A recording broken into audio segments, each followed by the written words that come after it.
Leksjon 1. Meieriprodukter.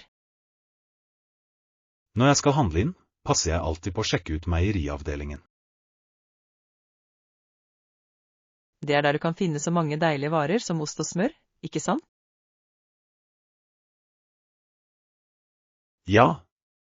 Og yoghurt er en annen stift jeg alltid ser etter.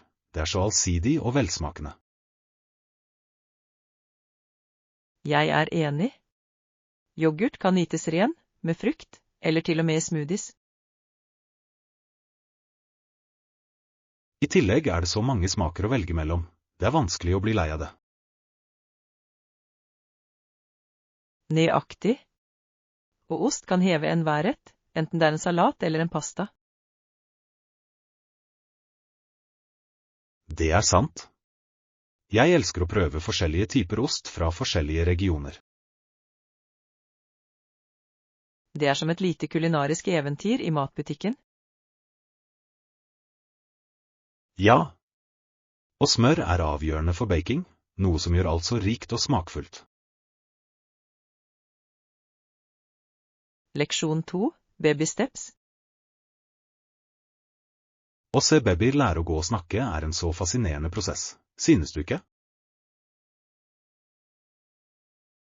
Det er det virkelig. Hvert lille skritt de tar er en stor milepæl for dem. Og spenningen i ansiktene deres når de endelig klarer å stå er uvurderlig. Ja. Det er som om de har erobret verden i det øyeblikket. Jeg husker at tanten min skiftet bleie til babyen og oppmuntret henne til å ta de første skrittene. Det er en så viktig del av deres utvikling, de trenger all støtte de kan få. Nøyaktig. Det er utrolig å være vitne til transformasjonen fra å krype til å gå. Og når de først begynner å snakke, åpner det opp for en helt ny verden av kommunikasjon. Ja, de første ordene er alltid så søte og minneverdige. Leksjon 3. Leseinnstillinger. Du vet, jeg har lagt merke til at noen mennesker foretrekker å lese en god bok eller avisen i stedet for å se på TV. Det er interessant. Jeg kan se hvorfor. Lesing kan være en så fredfull og berikende opplevelse. Absolutt. Det er noe spesielt med å gå seg vill i en god historie. Og aviser kan holde deg oppdatert på aktuelle hendelser på en måte som føles mer personlig enn TV. Høyere. I tillegg lar lesing deg engasjere fantasien din, som er en fantastisk flukt. Ja. Det er som å gå inn i en annen verden med hver side du slår på. Jeg elsker hvordan bøker kan lære oss nye ting og utvide perspektivene våre. Nøyaktig. Det er fascinerende hvordan en enkel historie kan vekke så mange tanker og samtaler. Og å diskutere det vi leser med andre kan føre til noen dype og meningsfulle meningsutvekslinger. Leksjon 4. Aktiv lytting. Jeg har tenkt mye på hvor viktig det er å aktivt lytte og forstå den andre partens behov. Det er en så verdifull ferdighet. Det hjelper virkelig med å bygge sterke relasjoner, ikke sant? Ja. Når du virkelig lytter, viser det at du respekterer og verdsetter det den andre personen sier. Absolutt. Det skaper et trygt rom for åpen kommunikasjon og tillit. Og forberedelser spiller også en viktig rolle i effektiv kommunikasjon. Sikkert. Å vite hva du vil diskutere kan føre til mer produktive samtaler. Ja, og det hjelper også med å forutse den andre persons bekymringer eller spørsmål. Det er sant. Å være forberedt kan få deg til å føle deg tryggere i diskusjonen. Og når begge parter er engasjert, fører det til en mer meningsfull dialog.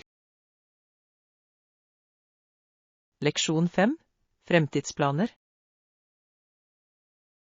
Jeg har ikke planlagt min neste tur ennå, men jeg vurderer definitivt å reise snart. Det høres spennende ut. Har du noen spesifikke destinasjoner i tankene?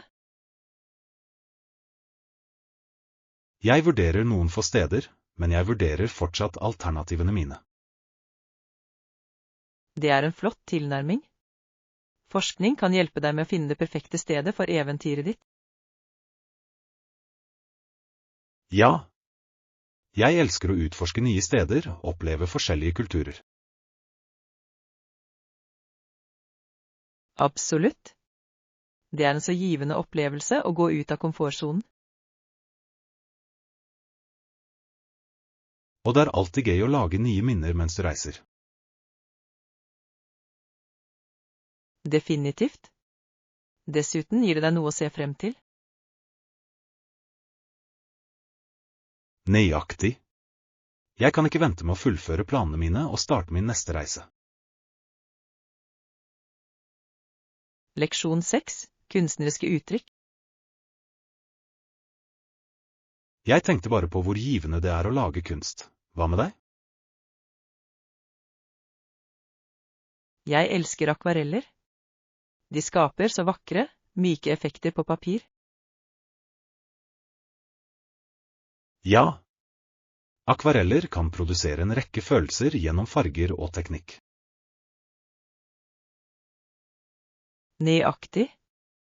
Det er som om hvert penselstrøk har sin egen historie å fortelle. Jeg synes det er fascinerende hvordan vannet kan endre måten farger blander seg på. Jeg også. Det er nesten magisk å se hvordan uventede resultater kan vise seg vakkert. Og maleri kan være terapeutisk, gi rom for uttrykk og avslapning. Absolutt. Det er en fantastisk måte å slappe av og utnytte kreativiteten din. Jeg elsker hvordan kunst bringer mennesker sammen og kan skape meningsfulle samtaler. Leksjon 7. Helgemoro. Hei der. Jeg tenkte på å gjøre noe gøy denne helgen. Noen ideer? Det høres ut som en flott plan. Hva med å utforske en ny tursti? Det er en fantastisk idé. Å være i naturen kan være så forfriskende, oppkvikkende. Definitivt. I tillegg er det en fin måte å nyte litt trening og godt selskap. Jeg elsker å oppdage nye stier og nyte den vakre naturen underveis. Ja. Det er alltid en fryd å puste inn frisk luft og nyte severdighetene. Og hvis vi pakker en piknik, kan det bli en herlig dag ute. Det ville vært perfekt. En piknik i naturen høres herlig ut. La oss få det til. Jeg kan ikke vente på en helg fylt med eventyr og moro. Leksjon 8. Avgifter og frokost. Jeg sjekket nettopp regningen, og det ser ut til at det er noen ekstra kostnader fra oppholdet som jeg ikke hadde forventet. Og virkelig?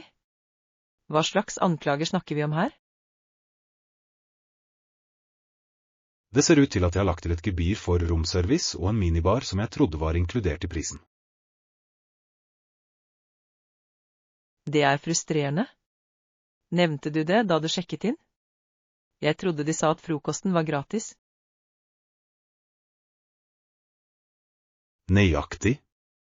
Og nå sier de frokost er en ekstra kostnad med mindre vi bruker en bestemt kupong. Oao, det er lurt. Hva synes du vi bør gjøre med det?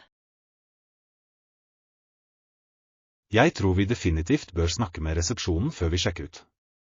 Jeg bruker kredittkortet mitt til å dekke alt vi ikke kan løse.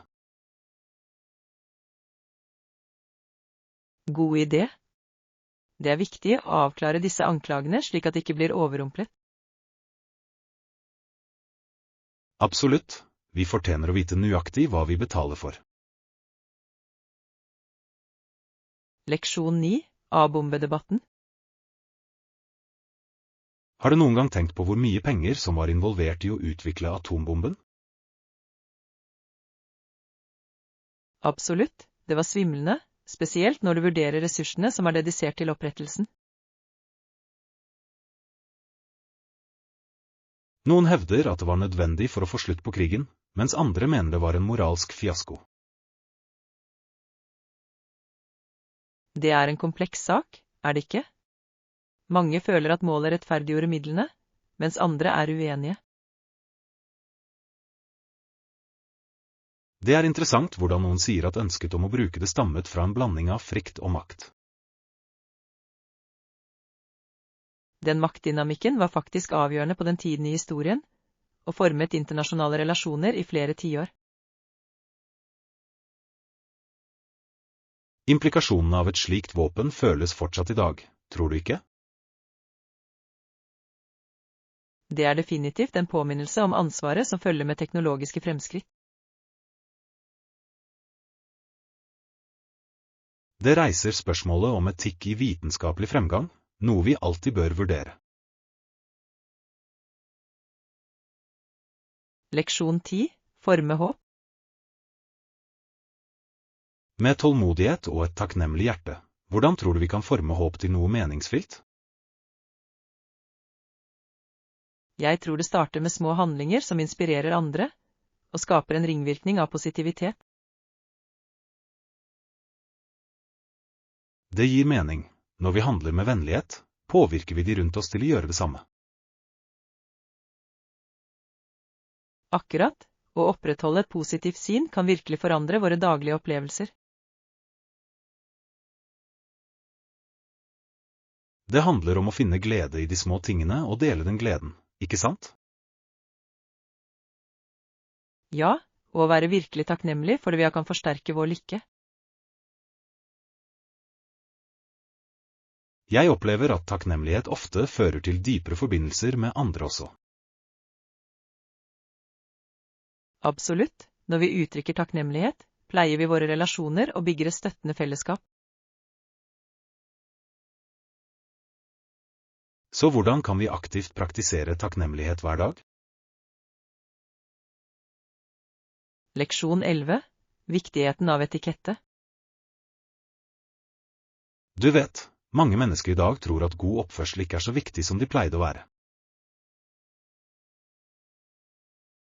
Det er sant, men jeg tror poenget med etikette er å hjelpe folk til å føle seg komfortable og respektert. Akkurat, det skaper en atmosfære hvor alle føler seg verdsatt og hørt. Jeg lurer på om folk innser at gode manerer faktisk kan forbedre deres sosiale interaksjoner. De undervurderer ofte hvordan et enkelt «takk» eller «vær så snill» kan gjøre en stor forskjell. Og det kan bidra til å lette spenninger i vanskelige situasjoner, og gjøre samtaler mer behagelige. Ja, alt handler om å skape en følelse av fellesskap og forståelse blant oss.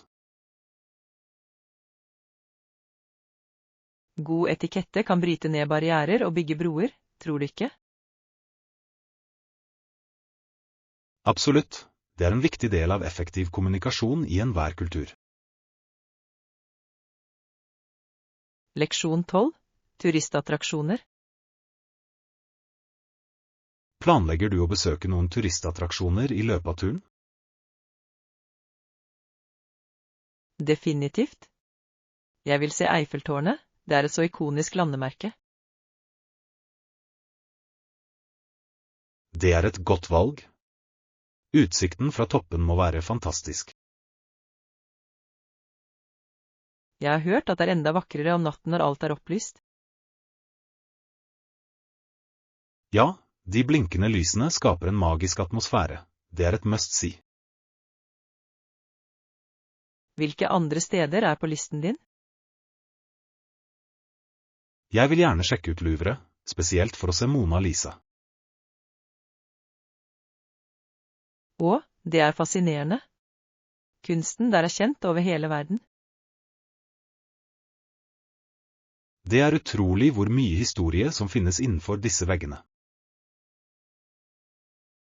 Leksjon 13. Ta avgjørelser. Jeg gleder meg til turen vår. Har du tenkt på hva du vil gjøre? Jeg har noen ideer, men noen ganger kan det være utfordrende å bestemme seg. Det er sant. Vi ønsker å få mest mulig ut av tiden vår sammen. Jeg tror det er viktig å balansere morsomme aktiviteter med litt avslapping også. Absolutt. En blanding av eventyr og nedetid er avgjørende for en perfekt ferie. Så, hva lener du deg mot? Jeg tenker på utendørseventyr, kanskje noen fotturer eller å utforske lokale markeder. Det høres spennende ut. Jeg elsker å fordype meg i den lokale kulturen. Jeg også. Det gir oss en sjanse til å knytte oss til stedet på et dypere nivå. Leksjon 14. Frokostplaner. Når serveres frokost på hotellet? Frokosten serveres fra 7 til 10:00, noe som gir oss et godt vindu. Perfekt. Jeg kan ikke vente med å prøve de lokale rettene de tilbyr. Ja, å prøve lokal mat er en av favorittdelene mine ved å reise. Jeg håper de har ferske bakverk. Jeg har hørt fransk bakverk er til å dø for. Det er de. Ingenting kan sammenlignes med en varm croissant om morgenen. Nøyaktig. Det er en herlig måte å starte dagen på. Og med en rolig frokost kan vi planlegge dagen fremover. Høyre. Det setter en positiv tone for eventyrene som kommer. Leksjon 15. Vintermoro. Har du noen gang bygget en snømann om vinteren? Jeg har. Det er en så gledelig aktivitet, spesielt med venner. Noen ganger bygger jeg også et snøfort. Det legger enda et nivå av moro til snøen. Det høres kjempebra ut. En snøballkamp er alltid en eksplosjon etterpå. Akkurat. Vi pleide å ha episke snøballkamper. Det er noen av mine favoritt-vinterminner. Det er utrolig hvordan snø kan gjøre en vanlig dag til et eventyr. Og det er en fin måte å nyte utendørs og holde seg aktiv i de kalde månedene. Ja, vinteren har sin sjarm, spesielt med alle de morsomme aktivitetene vi kan gjøre. Leksjon 16. Vellykkede turer. Jeg vil si at det var en vellykket tur til tross for de mindre utfordringene vi møtte, ikke sant? Absolutt. Disse utfordringene lager ofte de beste historiene senere. Nøyaktig, det handler om hvordan vi håndterer dem som teller. Det lærer oss motstandskraft og tilpasningsevne, som er verdifulle livsferdigheter. Og hver opplevelse legger til reisen vår, ikke sant? Ja, det former oss på en måte vi kanskje ikke engang er klar over for øyeblikket. Jeg elsker å se tilbake og reflektere over det vi lærte fra disse øyeblikkene. Jeg også. Det gjør minnet enda mer spesielle. Så, Hva blir vårt neste eventyr? Leksjon 17. Historiske byer. Visste du at denne byen ble etablert på 1600-tallet av nybyggere fra Nederland? Virkelig? Det er fascinerende. Jeg elsker å lære om historien bak stedene vi besøker.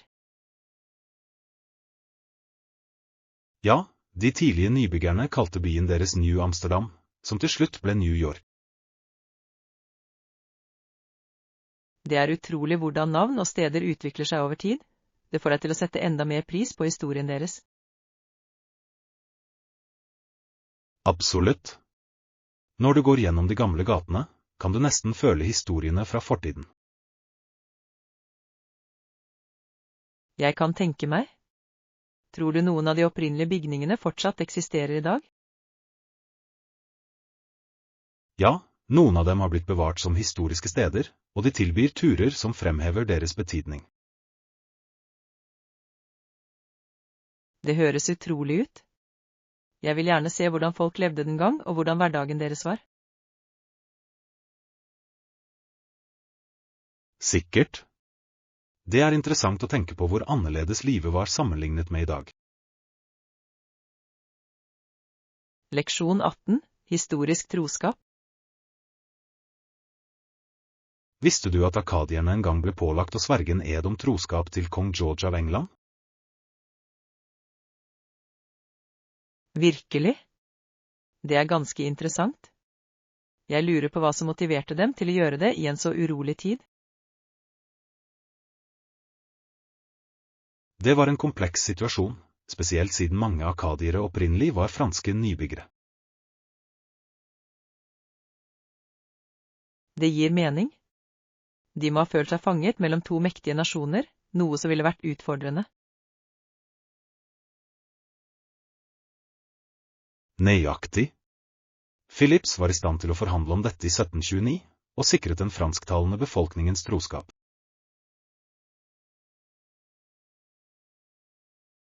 Det er fascinerende hvordan slike beslutninger formet fremtiden til disse samfunnene. Hvordan tror du de følte det? Jeg ser for meg at det var en blanding av frykt og håp, ettersom de ønsket å sikre deres overlevelse i et skiftende politisk landskap. Det er sant. Deres lojalitet må ha blitt testet over tid, spesielt med de skiftende troskapene i regionen. Ja, og det er bemerkelsesverdig hvordan historien ofte tvinger folk til å ta tøffe valg for familiens skyld. Leksjon 19. Baking bliss. Har du prøvd å bake brød hjemme? Ja, det har jeg, og jeg må si, det er noe utrolig tilfredsstillende med å lage hjemmelaget brød fra bunnen av.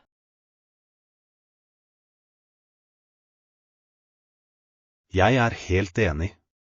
Lukten av ferskt brød som fyller kjøkkenet er noe som ikke kan slås. Nøyaktig. Det er som en varm klem for sansene dine. Hva slags brød liker du best å lage? Jeg elsker virkelig å lage surdeig. Den lange gjæringsprosessen gir den en så unik smak. Surdeig er fantastisk. Jeg pleier å gå for et klassisk hvitt brød. Det er enkelt, men likevel så trøstende. Har du noen gang prøvd å tilsette urter eller hvitløk i brødet ditt? Det hever smaken så mye. Å ja. Jeg laget en gang rosmarin og hvitløksbrød, og det var en hit på middagsselskapet jeg var vertskap for. Det høres deilig ut. Har du lyst til å bake sammen en gang? Leksjon 20.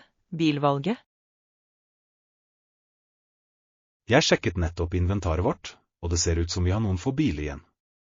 Hvilken størrelse og type vil du vurdere? Jeg trenger virkelig en liten bil som er lett å manøvrere, spesielt i byen. Noe kompakt ville vært perfekt. Det høres flott ut. Vi har et par kompakte modeller tilgjengelig. Foretrekker du en kombi eller sedan? Jeg tror en hatchback ville være mer praktisk for parkering, pluss at det er lettere å laste inn dagligvarer og andre ting. Absolutt. Hatchbacks er ganske allsidige. Vil du ta en titt på funksjonene den tilbyr, som drivstoffeffektivitet og tekniske alternativer? Ja, jeg vil gjerne vite mer om drivstoffeffektiviteten. Det er en viktig faktor for meg. Denne modellen får rundt 35 miles per gallon, noe som er ganske imponerende for bykjøring. Tror du det vil fungere for dine behov? Definitivt. Det ville spare meg ganske mye på bensin. Hva med sikkerhetsfunksjonene? Den kommer med avanserte sikkerhetsfunksjoner, inkludert kjørefeltassistent og automatisk nødbremsing. De kan være veldig nyttige. Leksjon 21. Risikofylt virksomhet. Jeg har tenkt mye på de potensielle risikoene vi står overfor i prosjektet vårt. Det er avgjørende at vi analyserer hver enkelt nøye for å unngå overraskelser på veien. Absolutt. Risikostyring er avgjørende. Hvis vi ikke identifiserer disse risikoene tidlig, kan vi ende opp med betydelige tilbakeslag. Greit, og noen risikoer kan virke små i begynnelsen, men de kan eskalere til store problemer hvis vi ikke er forberedt. Nøyaktig. Hvis vi for eksempel overser økonomiske risikoer, kan det sette hele budsjettet i fare. Og hva med operasjonell risiko? De kan snike seg inn på oss hvis vi ikke har en solid plan på plass. Ja, å ha beredskapsplaner er nøkkelen. Det er som å ha et sikkerhetsnett for å fange oss hvis noe går galt. Apropos det, har du tenkt på hvordan vi effektivt kan kommunisere disse risikoene til teamet? Jeg har. Vi bør holde et møte der vi kan diskutere funnene våre og samle innspill fra alle involverte. Det er en god idé. Ved å få alles perspektiv kan vi avgrense vår tilnærming og gjøre den sterkere. Leksjon 22. Amsterdam Adventures. Jeg er veldig spent på den potensielle mellomtiden i Amsterdam. Det høres ut som en morsom mulighet til å utforske byen. Jeg er helt enig. Hvor lang tid har vi under oppholdet? Jeg tror det er rundt 6 timer, noe som burde gi oss nok tid til å se noen severdigheter. Det er perfekt. Jeg har hørt at kanalene er vakre, og vi kan til og med ta noen lokale snacks mens vi er der. Apropos snacks, hvor mye koster billetten for hele denne turen? Jeg tror det er rundt $1000, men med oppholdet kan være verdt hver krone. Absolutt. Å utforske Amsterdam vil være en unik opplevelse, spesielt med sin pulserende kultur og historie. I tillegg kan vi nyte et lite eventyr før vi kommer til vårt endelige reisemål. Det er som 2 turer igjen. Jeg er alt for å maksimere reiseopplevelsene våre. Leksjon 23. Movie-melankoli. Noen ganger ser jeg triste filmer som virkelig får meg til å gråte. Det kan være ganske opprørende, synes du ikke? Jeg forstår det, men jeg personlig liker ikke å være trist. Det er vanskelig for meg å riste av meg disse følelsene etterpå.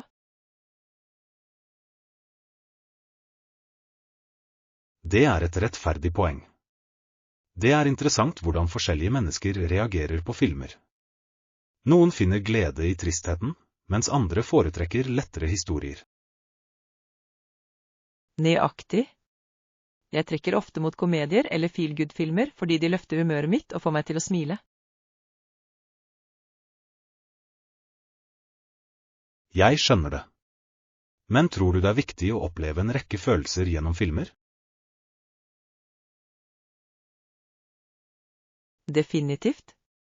Det hjelper oss å få kontakt med våre egne følelser, men jeg foretrekker fortsatt å holde ting oppe når jeg kan. Det respekterer jeg. Alt handler om personlige preferanser og hva som resonerer med oss. Sikkert.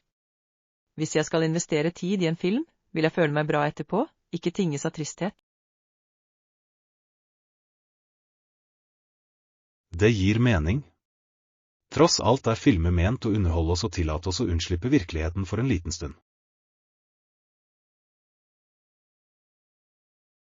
Leksjon 24. Biutforskninger. Jeg har tenkt på den kommende turen vår, og å utforske byen høres ut som en fantastisk plan. Jeg er så med på det. Hvilke spesifikke steder har du i tankene? Vel, jeg vil gjerne sjekke ut de lokale markedene og se hvilke unike matvarer de har å tilby. Det høres fantastisk ut. Jeg liker alltid å smake på lokale delikatesser når jeg reiser. Jeg også. Det er en av de beste måtene å fordype oss i kulturen. Absolutt. I tillegg kan vi ta mange bilder for å huske eventyret vårt. Ja. Å fange disse øyeblikkene vil være så spesielt. Synes du vi bør planlegge en reiserute? Kanskje bare en grov idé om hva vi ønsker å se. Det vil gi oss litt fleksibilitet til å utforske spontant. Det er en god balanse. Jeg liker ideen om å ha litt struktur, men likevel gi rom for overraskelser. Leksjon 25. Kulinariske reiser. Har du noen gang prøvd å lage internasjonale oppskrifter hjemme? Det kan være en så morsom opplevelse. Ja, det har jeg. Det er som å bringe en liten bit av verden inn på kjøkkenet mitt. Hva med deg? Jeg elsker det. Nylig prøvde jeg å lage thai curry, og det ble overraskende bra. Det høres deilig ut. Jeg har alltid hatt lyst til å prøve meg på å lage hjemmelaget sushi. Sushi er et godt valg. Det ser utfordrende, men givende ut når du først får det til. Nøyaktig. I tillegg er det en morsom aktivitet å gjøre med venner. Vi kan arrangere en sushi-kveld. Det ville vært kjempebra. Vi kunne lære sammen og nyte kreasjonene våre etterpå. Sikkert. Det er en fin måte å knytte bånd og dele kulturelle opplevelser gjennom mat. Jeg elsker hvordan matlaging kan knytte oss til forskjellige kulturer. Det gjør måltidet enda mer spesielt. Leksjon 26. Gjennomgangssjakt. Når jeg planlegger en reise, leser jeg alltid anmeldelser for å finne de beste tilbudene. Det hjelper virkelig med å begrense alternativene mine. Det er en smart tilnærming. Jeg gjør det samme, spesielt når det kommer til overnatting og restauranter. Nøyaktig. Jeg vil sikre at jeg tar de riktige valgene før jeg bruker pengene mine. I tillegg kan lokal innsikt gjøre en stor forskjell i opplevelsen vår. Sikkert. Og jeg skal også se nærmere på noen lokale attraksjoner som har gode anmeldelser. Ja. Det handler om å maksimere tiden vår og få mest mulig ut av besøket vårt.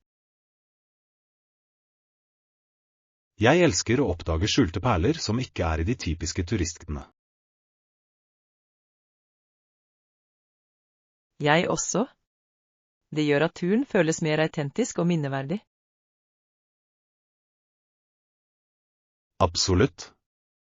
La oss lage en liste over steder vi ønsker å sjekke ut basert på anmeldelsene. Leksjon 27, hagearbeidsmål. Jeg har tenkt på å starte en hage i hagen min, men jeg er ikke sikker på hvor stor den skal være. Det kan være overveldende å bestemme seg, men å starte i det små kan være den beste tilnærmingen. Jeg er enig. Kanskje bare noen få planter for å få tak på det før den utvides. Nøyaktig. Det er mer håndterbart, og det lar oss lære mens vi går. Hvilke typer planter synes du vi bør begynne med? Jeg vil foreslå urter. De er enkle å dyrke og kan brukes i matlaging. Flott idé. I tillegg gir friske urter så mye smak til retter. Absolutt. Og vi kan til og med prøve oss på noen grønnsaker senere. Det høres ut som et morsomt prosjekt. Jeg kan allerede se for meg en vakker liten hage. Leksjon 28, spenning på forretningsreise. Ja, jeg skal reise til Paris neste måned for en forretningskonferanse, og jeg er ganske spent på det. Det høres fantastisk ut. Paris er en så levende by med så mye å tilby. Jeg vet. Jeg gleder meg til konferansen, men jeg håper også å utforske byen litt. Det burde du definitivt. Hvilke severdigheter er du mest interessert i å se? Jeg vil gjerne besøke Eiffeltårnet og kanskje spasere langs Seinen. Begge er fantastiske valg. Utsikten fra Eiffeltårnet er fantastisk. Og Seinen er perfekt for en avslappende spasertur etter en travel dag på konferansen. Nøyaktig. Du kan nyte atmosfæren og nyte lokal mat også. Ja. Jeg skal definitivt bruke tid til det. Noen anbefalinger til retter du må prøve? Leksjon 29, internasjonalt kjøkken. Jeg skal ha det i bakhodet. Hvilke andre internasjonale retter anbefaler du å prøve mens du reiser? Det er så mange. Du bør definitivt prøve autentisk italiensk pasta. Det er en game changer. Det høres deilig ut. Jeg har hørt at hjemmelaget pasta er en helt annen opplevelse. Absolutt. Og ikke glem indisk curry. Smakene er utrolige. Jeg elsker curryretter. De er så rike og trøstende. Hva med desserter? Og du må prøve franske makroner. De er lette å fylte med smak. Jeg har alltid hatt lyst til å smake en. Det virker som en så herlig godbit. Stol på meg, de er verdt det. Hver region har sine egne spesialiteter å utforske. Jeg er spent bare jeg tenker på all den deilige maten som venter på meg. Leksjon 30, arbeid-liv-harmoni. Jeg har tenkt mye på hva som gjør en jobb virkelig tilfredsstillende, og jeg tror det handler om å finne den perfekte balansen mellom jobb og privatliv. Absolutt, og jeg tror vekstmuligheter spiller en betydelig rolle i den ligningen også. Er du ikke enig? Ja, når en jobb gir mulighet for personlig utvikling samtidig som jeg sikrer at jeg har tid for meg selv, føles det givende. Det er som å finne en rolle som ikke bare utfordrer deg, men som også respekterer tiden din utenfor jobben. Nøyaktig. Jeg har sett folk trives i miljøer der de kan vokse uten å ofre sine personlige liv. Og det er forfriskende å se selskaper som prioriterer ansattes velvære sammen med karriereutvikling. Høyere. Det utgjør en enorm forskjell når du føler deg verdsatt som en hel person, ikke bare en ansatt. Det handler om å skape en arbeidskultur som gir både faglig og personlig vekst. Helt. Den balansen er avgjørende for langsiktig jobbtilfredshet og generell lykke.